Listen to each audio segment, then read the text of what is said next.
Hey everybody, Andy Kvernen here with another Cornerstone Connection daily devotional.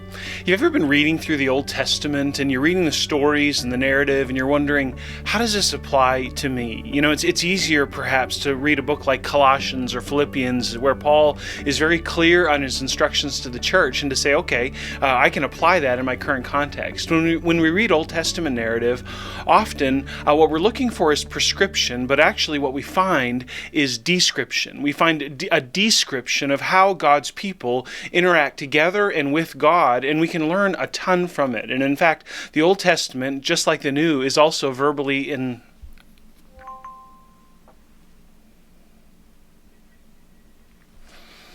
Hey everybody, Andy Kvernen here with another Cornerstone Connection daily devotional. Have you ever been reading through the Old Testament and you wonder, what do I do with it? There's all this narrative, there are all these stories, and they're interesting, but how do I know how to apply what God has inspired here in my own life? And in many ways, it's easier to read the New Testament, to read a book like Colossians or Philippians, and to see Paul instructing the church and to go, okay, I think I know what to do with that, at least at some level. But the Old Testament narrative, what do I do? And I think the challenge is that often when we're reading the Old Testament, we're looking for prescription when actually what we find is description. God is describing through these narratives the ways that God's people interact with each other and with Him, sometimes in ways that we can emulate, sometimes in ways that we can adopt as our own, and sometimes in ways that we ought not. And in fact, they serve as warnings for what happens when we disobey God. But here in the book of 2 Kings, where later on in the history of Israel, many kings have come through, and here we have this king of Judah. His name is Hezekiah, and he's a good king, and he's following the Lord. And yet, this nation, Assyria, is coming from the north, led by this general, this king Sennacherib, and they're doing all kinds of things that are terrorizing the people, and they're coming for Judah. And Hezekiah is anxious as the king of Judah. He's wondering, okay, God, how are you going to deliver? But Hezekiah is a godly man. He's a godly king. And so at this point, he offers a prayer that I would say it'd be a stretch to call a prescription for prayer. And yet, it's a beautiful description of what it looks like to approach God in prayer when things get tough. And I want you to hear what he says. It says in verse 14 of 2 Kings chapter 19, Hezekiah received the letter from the hand of the messengers, and he read it, and Hezekiah went up to the house of the Lord and spread it before the Lord. Okay, so Sennacherib's delivering this nasty message, I'm going to come get you. Hezekiah then prays before the Lord, and I want you to listen to how he prays. And he says, O Lord, the God of Israel, enthroned above the cherubim, you are the God, you alone of all the kingdoms of the earth, and you have made heaven and earth. Incline your ear, O Lord, and hear. Open your eyes, O Lord, and see and hear the words of Sennacherib, which he has sent to mock the living God. Okay, how does Hezekiah begin his prayer?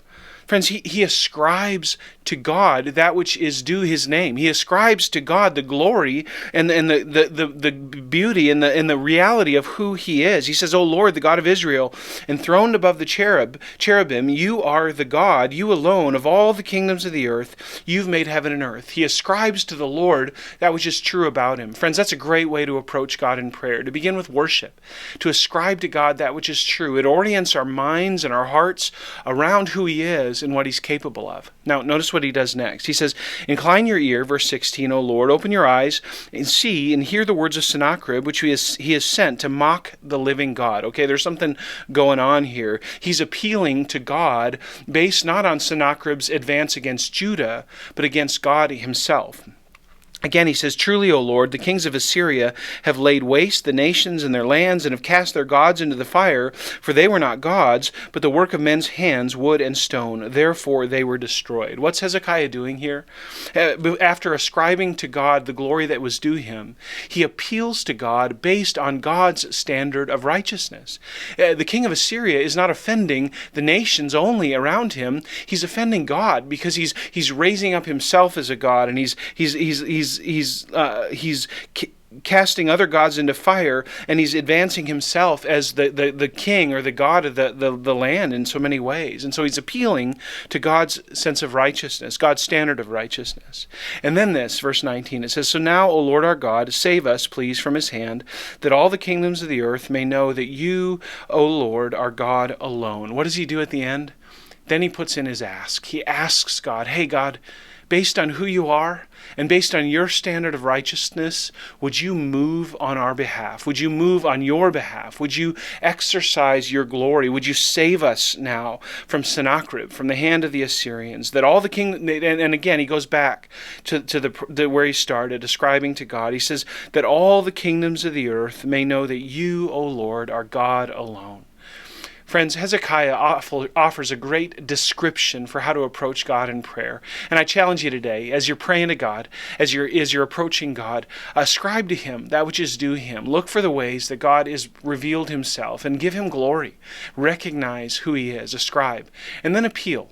Recognize that God has a standard of righteousness, and talk to God about that, and acknowledge that the situation around you, maybe it's in you, maybe your own contribution has defied the righteousness of God. Appeal to God based on God's righteousness, and then ask God to work.